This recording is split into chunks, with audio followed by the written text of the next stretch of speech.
Hi everybody, Karen Ralph Carter here. Today I wanted to talk about plant hospitals.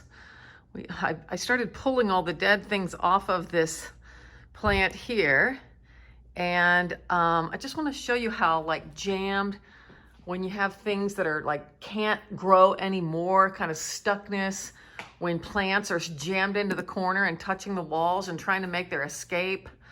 It's time to do something about this. So it just is too cluttered, too log jammed. Look at this old Schefflera plant.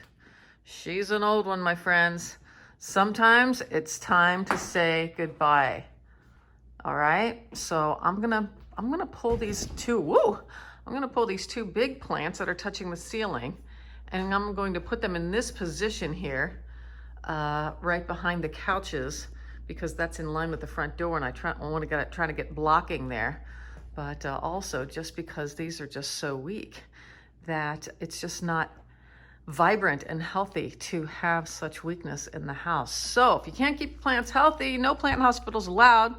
And I'm just gonna redo this a little bit and see if I've been chipping away at this room, kind of restructured and got all the clutter off of the mantle. Not that I'm totally fond with the stuff I found, but I'm just shopping in the house here and trying to get some visual calmness and some clarity.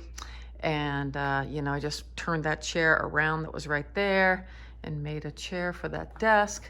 Anyway, just wanted to show you the before, so when I pull these plants away from this window, how much more breath there will be in the space, and then replace these right here. All right, more soon.